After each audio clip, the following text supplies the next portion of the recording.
Nous sommes en 1947. Tout est allé très vite pour Maurice Meseguer. Les patients se bousculent et l'amitié qui le lie à Mistinguett lui apporte déjà une certaine renommée dans l'Hexagone. Bientôt, la star du music-hall ne sera plus la seule personnalité à faire appel au don du guérisseur. Il a soigné Jean Cocteau, il a soigné Grace Kelly. Il a soigné le roi Farouk, il a soigné Winston Churchill. Il a soigné Ocaña, Poulidor. Il y a eu Marcel Amont, Utrillo, le peintre. Tout le monde a vu la force qu'il avait pour soigner du monde, quoi. Et on s'est aperçu tous que c'était un grand homme là-dedans. Des peintres, des hommes politiques, des coureurs cyclistes, des présidents, des princesses et des rois, parmi eux même un certain Angelo Giuseppe Roncalli, un cardinal qui deviendra plus tard Jean XXIII. Maurice Meseguer ne fera pas que les soigner, il s'en fera aussi des amis, parfois intimes, à propos desquels il aura toujours de belles anecdotes. J'ai approché, de par mon métier, beaucoup d'hommes célèbres. Et je n'ai jamais su si Churchill venait chez moi pour faire les gargarismes à la mauve que je lui ordonnais pour sa voix ou pour manger du cassoulet. Et il peignait souvent sous les oliviers d'une villa que je possédais à Cap d'Aille. Et il me disait, est-ce que vous trouvez mes tableaux remarquables? Je n'ai jamais su mentir. Je lui disais, président, parce que j'ai toujours appelé tout le monde président, oui, pas tellement. Il me dit, ça n'a aucune importance. Ils sont signés Winston Churchill. Bien que très fier d'avoir soigné ses plus grands contemporains, Maurice Meseguer n'en a jamais livré une liste exhaustive. Quand les journalistes le questionnaient, l'humble paysan guérisseur bottait souvent en touche. Vous avez eu l'occasion de donner des conseils au président? Non, pas encore. Est-ce que vous l'avez rencontré? Oui. Oui. Et vous lui avez donné des conseils? Vous voulez pas nous le dire? D'accord. J'ai eu rencontré le président François Mitterrand. D'accord. Merci Maurice Meseguer. Le jeune Maurice est ainsi devenu Monsieur Meseguer, l'homme qui fait des miracles. Les affaires marchent, si bien qu'en 1958, il crée sa société Les Herbes Sauvages et installe ses bureaux en plein cœur de Paris. Maurice Meseguer est alors un entrepreneur comblé, mais le mal du pays le guette. Il décide alors très vite de transférer son siège chez lui, dans le Gers, dans une petite ville médiévale alors méconnue, Fleurance.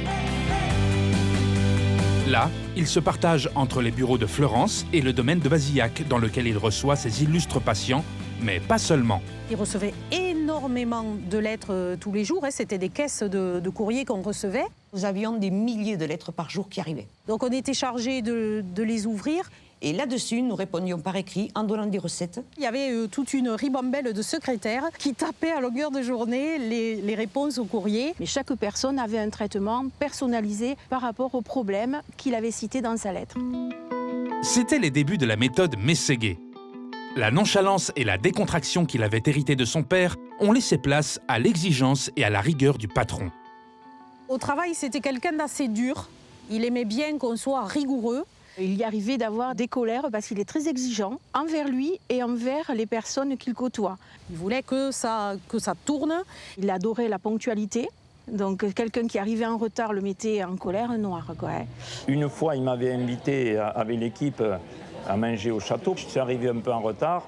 J'ai compris de suite que là, c'était quelqu'un de très, très pointilleux sur l'horaire. Très pointilleux sur l'horaire, mais avec Maurice Meseguer, on ne rigolait pas non plus avec la qualité.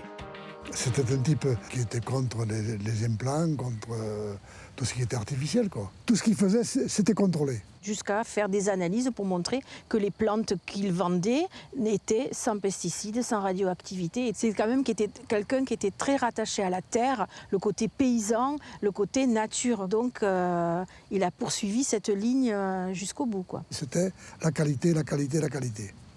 Il n'avait que ce mot à la bouche.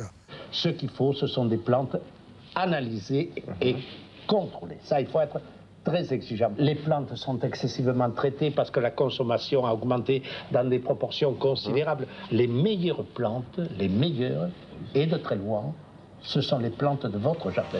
En résumé, votre santé se trouve dans votre jardin. Fidèle à ses convictions, Maurice Meseguer va ainsi acquérir des hectares de plantations diverses. La sarriette, qui traite notamment les problèmes d'impuissance, le bouton d'or, très efficace pour soigner l'aérophagie ou un lumbago, le romarin pour les torticolis, ou la lavande qui, en bain de pied ou de main, guérit des vertiges. En 10 ans, l'homme des plantes, comme on le surnommait, a créé plusieurs centaines d'emplois dans sa région. Il aime se rendre souvent dans ses décors dignes des romans de Pagnol pour y inspecter la qualité de ses productions.